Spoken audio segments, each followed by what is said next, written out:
नीलाचल निवासाय नित्याय परमात्मने बलभद्र सुभद्राभ्यां जगन्नाथाय ते नमः। आज ये पवित्र मुहूर्त रे कथा अमृत धारा चैनल परिसर को आपण मानू समस्त को मो अभिनंदन ज्ञापन करुछि। आज सुंदर कथावस्तु रही प्रभु जगन्नाथ कली जुगरे प्रभु जगन्नाथ मंडन करिसेंती परम ब्रह्म पूर्ण ब्रह्म ठाकुर भाव हे मोर विद्वान मंडली प्रभु जगन्नाथंकर हस्तपाद खंडिया एथि पछरे पौराणिक रहस्य कौन कथावस्तु रही हे मोर ज्ञानी कदम्ब विद्वान मंडली श्रोता मंडली दर्शक मंडली आपण मानक निकटरे एही सुंदर कथावस्तु को एक रहस्यमय पौराणिक कथावस्तु भाव आलोचना करने जाऊँ। विगत अध्याय रे आमे माने आलोचना करिसेंती श्रीराम ठाकुर पश्चात भागुर थाई बाली को निधन करथिबा कारण बाली प्रथम अभिशाप देइथिले जो सररे तुम्बे मते सराघात कल सही सररे मु तुमको सम्मुख भागरु निधन करिवि श्री रामचंद्र तथास्तु कहिथिले एवं द्वापर जुगरे सही घटना ही घटेला। तेबे पंडिते वर्तमान प्रभु जगन्नाथ जो हाथ खंडिया रहिला सही निधन प्राप्त वाली द्वितीय अभिशाप रे राम ठाकुर को अभिशाप देइथिले ए राम ठाकुर मोर अज्ञात अवस्था रे गच्छ आड़वाल रे लुचि पुनश्च मोर पश्चात भागरे तुम्हें जेहेतु मते सराघात करी निधन कल जे हस्त रे सराघात करिथिल जे हस्त रे मते निधन कल सही हस्त तुमर कली जुगरे खंडिया हेब सही हस्त तुमर छिंडी जीव अधा छिंडी जीव अधा खंडिया ठाकुर भाव पूजित हेब कली जुगरे। तेणु हे मोर पंडिते जगन्नाथ महाप्रभुंकर हस्तखंडिया यही कारण। द्वितीय कथा वस्तु आसुची पंडिते पादमुद्द खंडिया मो प्रभु जगन्नाथंकर ए कथाटी किपरि हला पौराणिक रहस्य कौन रही ना प्रभु बामन रूप धारण करी बलि राजा द्वार रे जाई द्वारस्थ हेले बलि को 3 पाद भूमि दान मागिले। प्रथम पाद बाहर करी लीलामय ठाकुर बामन रूपी ठाकुर लीलाविधौत शरीर से समस्त सर्गपुर को आवृत करदेले। द्वितीय रे आउ गोटे पाद बाहर करी बामन रूपी प्रभु समस्त धरणी वक्ष को समस्त संसार को आवृत करदेले।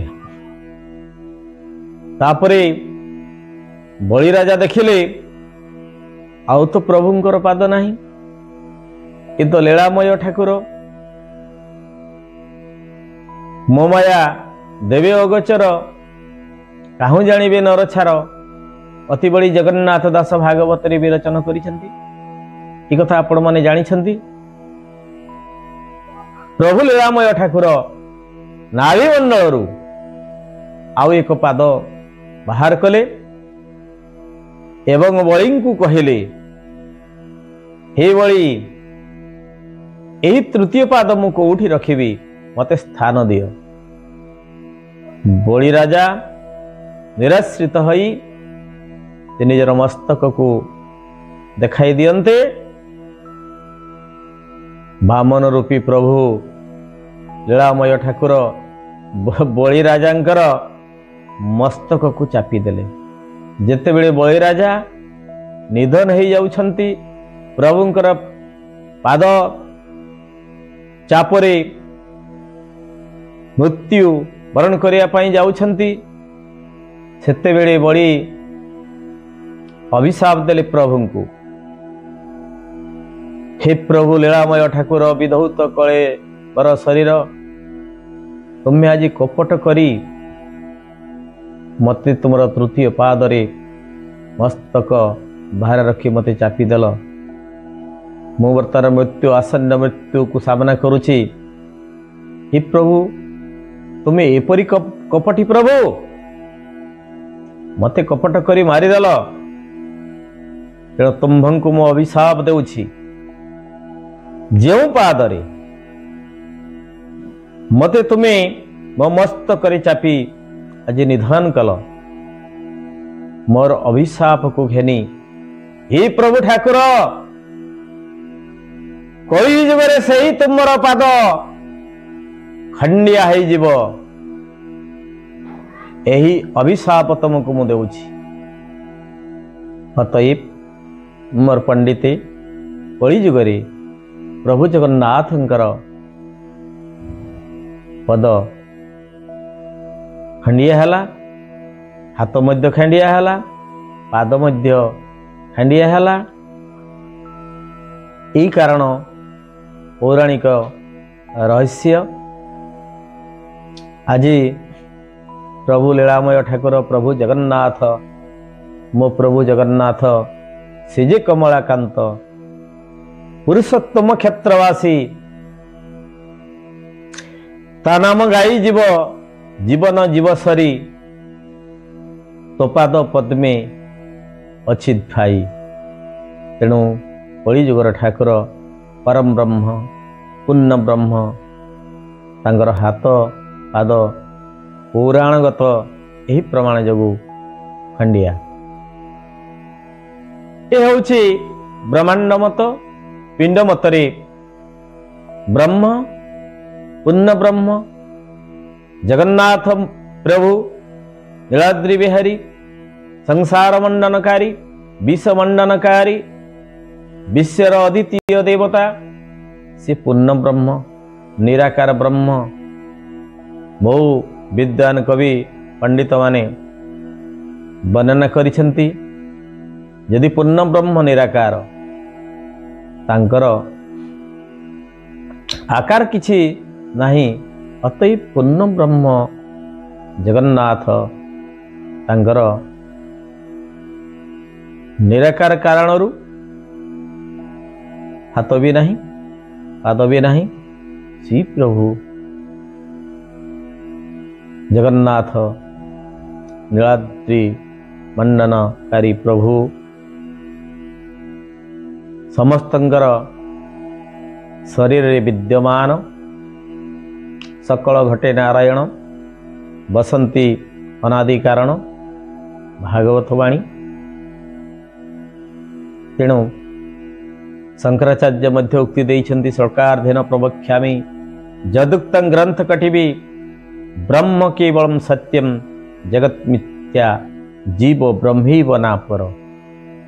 तेणु से ब्रह्म पूर्ण ब्रह्म ठाकुर समस्त जीवंक हृदय रे विराजमान करिछन्ति।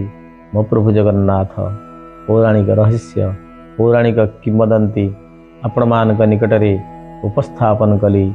ई मोर कथित किंवदंती अनुसार कथित पौराणिक प्रमाण अनुसार मोर प्रभु तथा आपण मानकर प्रभु समस्तंकर प्रभुंकर हस्तपद हांडिया तेबे पंडिते आमे